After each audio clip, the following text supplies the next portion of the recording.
Let's continue our discussion of globalization by looking historically at global economic developments. In particular, here we'll discuss colonialism and the world capitalist system. One key way that capitalism spread was through colonialism, which involves the economic, political, and cultural domination of one society by another. The colonial empires were not like previous empires such as the Roman Empire, because they were about making a profit, not making a conquest. So here's how colonialism worked. England had built its commercial empire on textiles, using new technologies and labor relations. Britain's main source of cotton had been the American South. But in the 1860s, this source was no longer available. Egypt, however, was a potential market. Britain paid top dollar for Egyptian cotton, so soon practically everyone was growing cotton. This led to spiraling inflation, as more and more food had to be imported, but farmers could afford it because the price of the crop was so high. A few years after the U.S. Civil War, the South began exporting cotton again. Plantations in British India also began production. World cotton prices plummeted. In Egypt, farmers could no longer feed their families. They had to borrow money. The Bank of England loaned it to them. Soon, they were heavily in debt. This led to the first step of colonization, economic domination. Even though Egyptian farmers could no longer make ends meet by growing cotton for export, they were compelled to do so to pay back their debts. Bankrupt, penniless, and angry, rural workers flooded into Cairo and Alexandria. They demonstrated and rioted. The Khedive, a sort of viceroy under the Ottoman Empire, lacked troops to put down such crowds. He called on British gunboats for assistance. The British also provided the Khedive with political advisors to help him modernize his country and make it more efficient and prosperous. This brought about step 2 of colonization, political domination, when outsiders began to run the affairs of the country. The British created police systems and courts, took censuses, reorganized the army, and revised the currency. The British also created schools to educate an anglicized elite class to be judges, clerks, police officers, army petty officers, and so on. British millionaires and the government didn't even have to pay for the schools. They were mission schools, so British churchgoers paid for them. This provides an example of step 3 of colonialism, cultural domination. Another term for cultural domination is cultural imperialism, a situation in which the ideas and practices of one culture are imposed on other cultures, which may be modified or eliminated as a result. In Egypt and elsewhere, cultural imperialism took place in the schools where young Egyptians learned the ways of the dominant culture. As global capitalism grew, so did European empires. They reached their peak just before World War II. Okay, but that was a long time ago. What's it got to do with contemporary cultures? In most of the world, cultures are post-colonial. The colonial past continues to shape a country's present. Oh yeah? How does that work? It works through post-colonialism and neo-colonialism. Post-colonialism, let's define the terms post-colonial societies and neo-colonialism. Post-colonial societies are formerly colonized countries whose colonial past continues to influence cultural, political, and economic life. Neocolonialism refers to a continued pattern of unequal development. Let's define the terms post-colonial societies and neocolonialism. Post-colonial societies are formerly colonized countries whose colonial past continues to influence cultural, political, and economic life.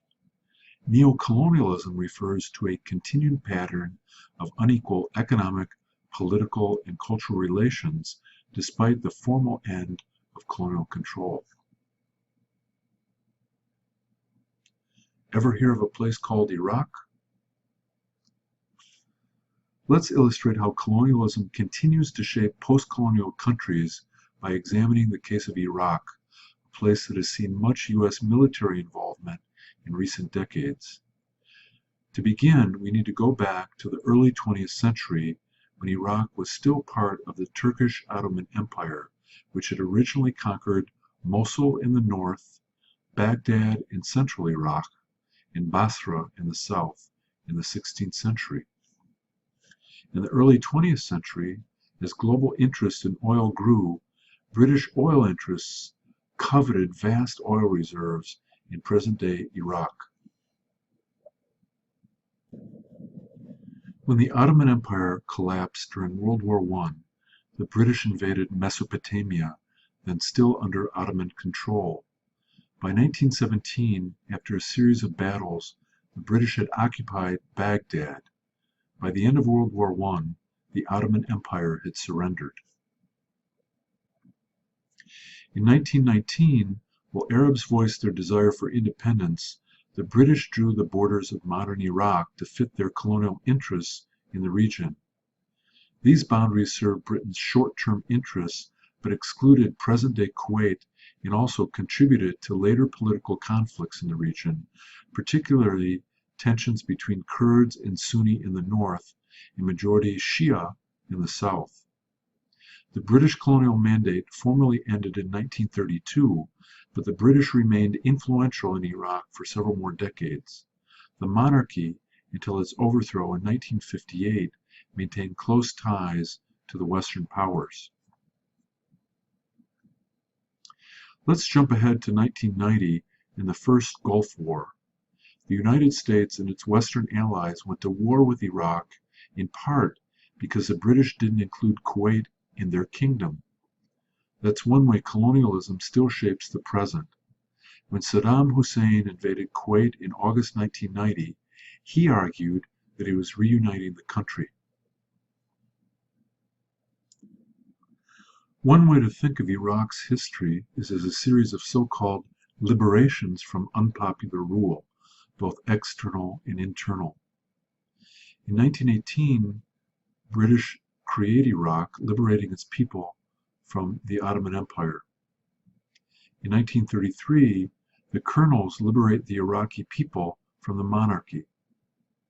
In 1940, Nuri al-Said liberates the Iraqi people from the colonels with British help. In 1958, free officers led by General Qasim liberate the Iraqi people from the British and Nuri al-Said. In 1961, Abd as-Salam Arif liberates the Iraq people from General Qasim. And then in 1979, Saddam Hussein liberates the Iraqi people from Abd as-Salam Arif. In 2004, the United States liberates the Iraqi people from Saddam Hussein. How Iraq reacted to the U.S. after the Second Gulf War was shaped by a long history of domination and colonialism. Since World War I, both colonialism and post-colonialism in Iraq have been shaped in part by the desire to control Iraqi oil.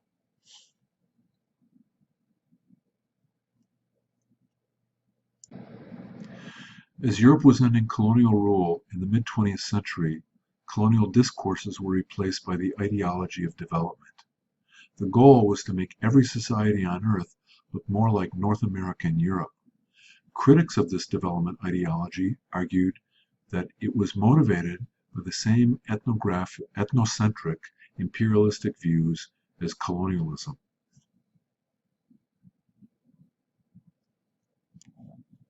More recently, it has become clear that North America and Europe are not always the best models for the whole world. One way to look at this is that we have become overdeveloped in ways that are detrimental to other parts of the world. As the Iraq case suggests, much of our development in the West is fueled by imported oil, which has obvious environmental consequences, but also, as we've seen, political consequences in oil-producing regions such as the Middle East. Another way to think of global economic relationships is world systems theory, already discussed above. In the 1970s, social scientist Immanuel Wallerstein developed an economic theory that he called the world capitalist system. This is another way to think about global economic relationships and inequality between powerful capitalist countries and poorer countries that provide natural resources and labor. As Wallerstein put it, the secret of capitalism was in the establishment of the division of labor within the framework of a world economy that was not an empire. According to Wallerstein, the world capitalist system didn't need colonial domination to dominate other societies. Wallerstein characterized nations in the world economic system as occupying the core, the semi-periphery, and the periphery. Core countries, primarily industrialized former colonial powers, dominate the world system, extracting cheap labor and raw materials from periphery countries and sending them to the industrialized core. Finished products with value added in the manufacturing process are then returned to markets in the periphery. Core countries control the most lucrative economic processes, including the financial sector. Periphery countries, usually the least developed and least powerful nations, serve primarily as sources of raw materials, agricultural products, cheap labor, and markets for goods and services from the core.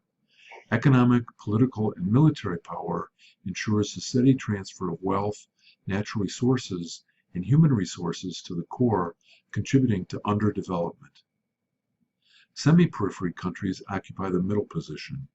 They may have some industry, draw resources from the periphery, and export manufactured products to the core and periphery, but they lack the economic and political power of the core.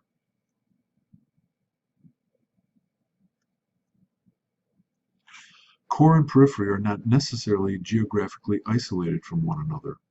Peripheral areas may exist within core countries as pockets of poverty amid generally high standards of living. In the U.S., the Appalachian mountain range might be considered a periphery within the core. It has abundant natural resources of coal, timber, and water, but intense poverty, poor education and health care, and limited infrastructure.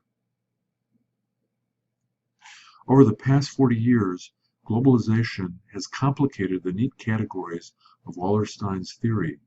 Capital, goods, people, and ideas flow less predictably today between a geographically defined core and periphery, but the realities of uneven development and entrenched inequality persist.